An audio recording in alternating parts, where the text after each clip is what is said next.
Hello అందరికీ, అందరూ ఎలా ఉన్నారు? మరొక రెసిపీతో అయితే మీ ముందుకైతే వచ్చేసానమాట.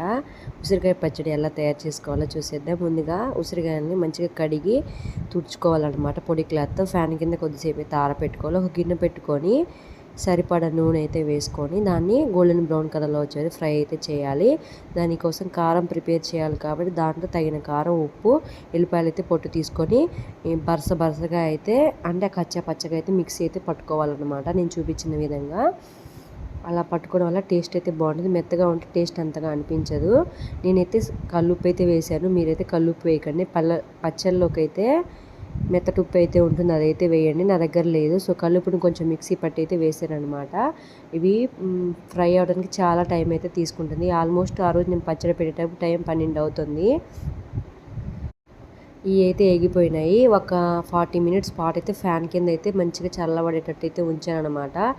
ఆ రోజు టైం అయితే చాలా ఓవర్ అయిపోయింది. మా వాళ్ళు అయితే ఫుల్ స్లీప్లో ఉన్నారు, నాకు కూడా నిద్ర వచ్చేసింది.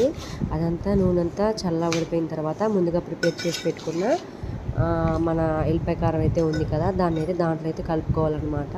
నాకు నూనె అయితే సరిపోలేదు. నేను మార్నింగ్ నూనె కలుపుకోవచ్చు అనేసి అయితే నేను ఉన్న దాంతో అయితే కలిపేసాను అనమాట. ప్రాసెస్లోకి వచ్చేస్తే ఇలా ఫ్రై అయిన దాంట్లోనైతే ఎల్లిపాయ కారం అయితే కలుపుకోవాలి. దానికైతే మధ్యలో ఫ్రై అవుతున్నప్పుడు ఉసిరికాయలను అయితే దాంట్లో కరివేపాకు, జీలకర్ర అండ్ తాలింపు గింజలు, పోపు గింజలు అంటారు కదా, అవి వేసుకోవచ్చు. కొంతమంది ఎండుమిర్చి కూడా వేసుకుంటారు, మేమైతే వేసుకోము. వాటన్నిటిని గోల్డెన్ బ్రౌన్ కలర్లో వచ్చేపాటు ఉసిరికాయలు వేయించిన వాటితోనే ఆయిల్లోనే వాటిని కూడా వేయించాలన్నమాట. ఉసిరికాయలతో పాటే వేయించిన తర్వాత కొద్దిసేపు ఫ్యాన్ కింద అయితే ఆరబెట్టుకొని ముందుగా ప్రిపేర్ చేసుకుని మనం మెంతి పొడి కూడా ప్రిపేర్ చేసుకొని పెట్టుకోవాలి. కొంచెం వాటిని మెంతులు వేయించి పొడి అయితే చేసి పెట్టుకోవాలన్నమాట.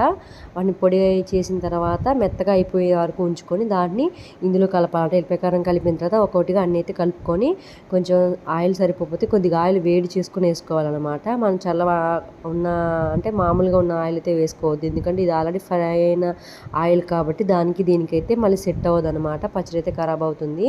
ఈ విధంగా అయితే ఉసిరికాయ పచ్చడి ఫస్ట్ టైం అయితే చేశాను. వాయిస్ ఓవర్ అయితే చాలా నైట్ టైం ఇస్తున్నాను కానీ తొందరగా ఇస్తున్నాను అనమాట, అంత డీటెయిల్గా చెప్పలేదు. ఇంకా డీటెయిల్గా కావాలంటే ఇంకొక లాంగ్ వీడియో అయితే చేస్తారనమాట. ప్లీజ్ సబ్స్క్రైబ్ చేయండి అండ్ సబ్స్క్రైబ్ అయితే చేయండి. నా వీడియోస్ చాలామంది చూస్తున్నారు కానీ సబ్స్క్రైబ్ చేసుకోవట్లేదు అండ్ లైక్ చేసుకోవట్లేదు. ప్లీజ్ లైక్ చేయండి, సబ్స్క్రైబ్ చేయండి. ఇలాగే సపోర్ట్ చేస్తే మరికొన్ని వీడియోలు చేస్తారనమాట. బాయ్ అందరికీ.